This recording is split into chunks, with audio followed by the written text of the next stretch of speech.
열두 정탐꾼.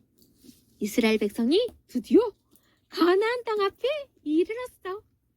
백성들은 그 땅에 들어가기 전 먼저 정탐꾼을 보내기로 입을 모았지. 모세도 그러는 게 좋을 것 같았어. 그래서 12지파에서 각각 한 명씩 총 12명의 대표를 뽑았지. 12정탐꾼은 40일 동안 가나안 땅을 살펴보고 돌아왔어. 그들의 어깨엔 커다란 포도송이가 꿰어진 나무 막대가 얹혀 있었어. 이스라엘 사람들은 포도송이를 보고 눈을 동그랗게 떴단다. 하지만 정탐꾼들의 얼굴은 밝지 않았어. 정말로 그 땅은 아름다운 땅이었습니다. 이렇게 크고 탐스러운 과일이 풍성한 곳이지요. 하지만 거기에는 거인들이 살고 있습니다.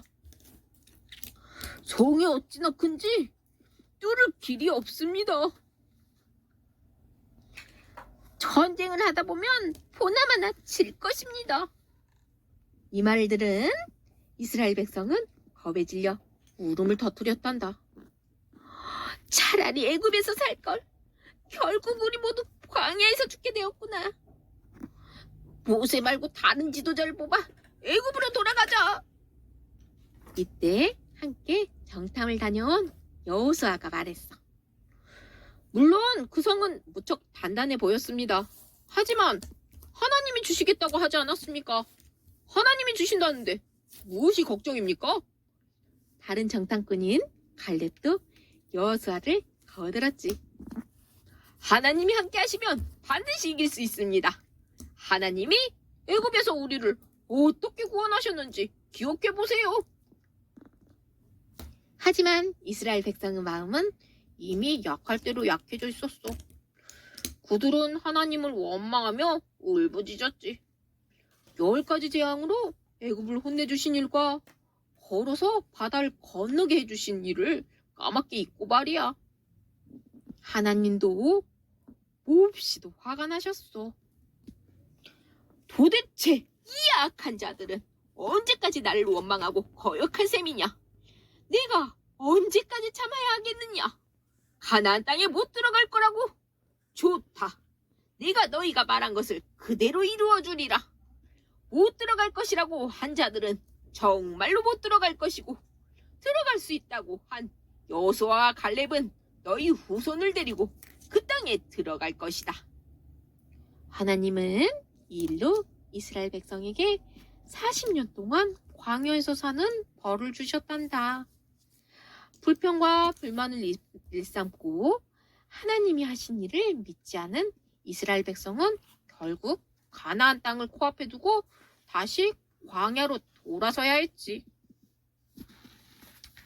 다시 광야에서 산다는 건 쉬운 일이 아니야. 새벽마다 하늘에서 만나가 내려오고 때때로 메추라기 고기를 먹었지만 이스라엘 백성은 여전히 틈만 날 때마다 불평이었단다. 모세만 하나님은 좋으면 우리도 할 수 있다. 그중엔 이렇게 말하면서 덤벼든 사람도 있었어. 애굽으로 돌아가자고 하는 사람도 여전히 있었지. 이스라엘 백성이 이렇게 하나님을 거역하며 배반할 때마다 엄청난 재앙이 일어났단다. 땅이 갈라지기도 하고 불뱀이 나타나 사람들을 물어 죽이기도 했지. 모든 것이 그들이 우린 모두 광야에서 죽고 말 거야 라고 불평했기 때문에 일어난 일이야. 애굽에서 나올 때 20살 이상이었던 사람은 여호수아와 갈렙을 빼고 모두 광야에서 죽을 운명이 되고 말았지. 그런데도 사람들은 계속해서 모세와 아론에게 도전장을 내밀었어. 하나님은 어리석은 이들에게 질서를 가르쳐주기로 작정하셨지. 모세야, 이스라엘 자손 12대표의 지팡이를 가져오너라. 모세는 12지파 대표의 지팡이를 모았어. 레위 지파의 지팡이는 아론의 것이었지. 모세는 하나님이 시키시는 대로 지팡이마다 대표의 이름을 써서 성막 안 법궤 앞에 두었단다. 하나님이 말씀하셨어. 내가 택한 사람이 누구인지 보여주겠다. 내가 택한 사람의 지팡이에서는 새싹이 돋아날 것이다. 지팡이에서 싹이 날 거라고? 이스라엘 백성은 하나님이 어떻게 하실지 궁금했어. 이튿날 성막 안으로 들어간 모세는 깜짝 놀랐단다. 아론의 지팡이에 움이 돋았을 뿐 아니라 싹이 나고 꽃이 피고 살구나무에 열매까지 맺혀 있었거든. 하나님이 말씀하셨어.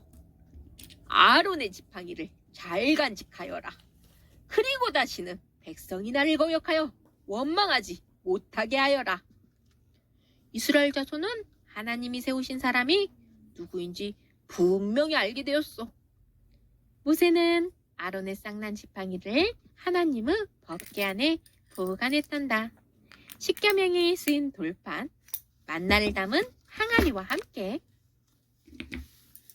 모세의 죽음. 이스라엘 백성은 요단강 동편까지 왔어. 이제 강만 건너면 약속의 땅이야. 모세는 그 땅에 너무너무 가고 싶었단다. 40년 동안 광야를 헤매며 날마다 그리워하던 곳이니까. 하지만 모세는 가나안 땅에 들어갈 수가 없었어. 너는 그 땅을 바라고 보기만 할 뿐 들어가지는 못할 것이다. 하나님이 이렇게 말씀하셨기 때문이지. 하나님, 저도 가나안 땅에 가고 싶습니다. 들어가게 해주세요. 모세가 간곡히 부탁했지만 하나님의 대답은 변함없으셨어.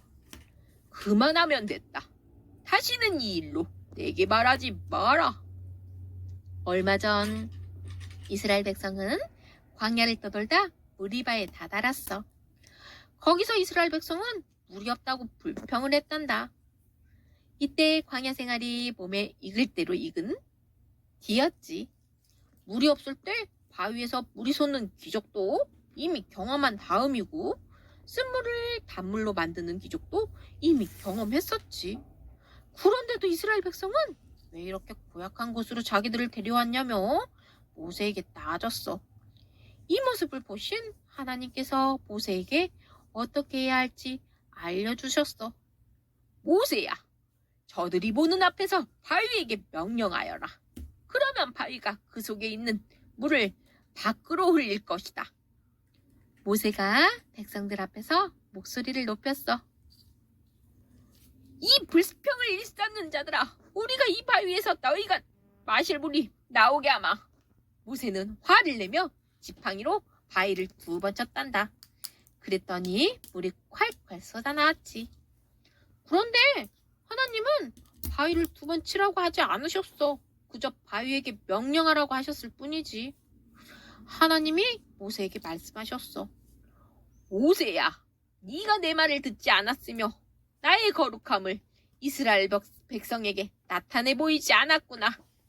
이 일로 너는 가나안 땅을 멀리서 바라보기만 할 뿐 그 땅에 들어가지는 못할 것이다. 하나님께 불순종한 죄로 모세는 큰 벌을 받게 된 거야. 사실 모세는 이미 40년 전에 가나안 땅에 들어갈 수 없다는 판결을 받았어. 이스라엘 백성이 정탐꾼의 말을 듣고 원망했을 때 말이야. 그때 여호수아와 갈렙을 뺀 나머지 사람은 아무도 가나안 땅에 들어가지 못할 거라고 하나님이 말씀하셨던 거 기억하지? 이런 이유로 모세는 가나안 땅을 바라보기만 할 뿐 들어갈 수는 없었단다. 이 백성은 여호수아가 이끌 것이다. 모세는 백성을 모아놓고 요한을 했어. 이제 내 나이 120살이다. 주님께서 그 땅에 들어가는 것을 허락하지 않으셨으니 너희는 여호수아와 함께 요단강을 건너가거라. 주님이 반드시 그 땅을 차지하게 하실 것이다. 그러면 너희는 내가 기록해둔 하나님의 율법을 지키고 자손에게 가르쳐야 한다. 모세는 여호수아를 백성 앞에 세워놓고 다시 말했어. 너는 마음을 강하게 먹고 용기를 내라. 주님이 내 앞에 가시며 너와 함께 계실 것이다. 모세는 이스라엘 백성을 축복해주고는 지팡이를 짚고 천천히, 아주 천천히 산을 올라갔어. 마침내 약속의 땅이 훤히 내려다 보이는 느부산 보물에 이르렀어. 주님, 정말 아름답군요. 모세는 약속의 땅을 찬찬히 뜯어보았어. 서쪽으로 펼쳐진 바닷가에서부터 동쪽의 요단강, 멀리 사해와 종려나무 성은 아름다운 평지가 한눈에 들어왔지. 바로 그곳에서 하나님은 모세를 데려가셨어. 모세는 그 산 골짜기 아무도 모르는 곳에 묻혔지. 이스라엘 백성은 아주 오랫동안 모세의 죽음을 슬퍼했단다.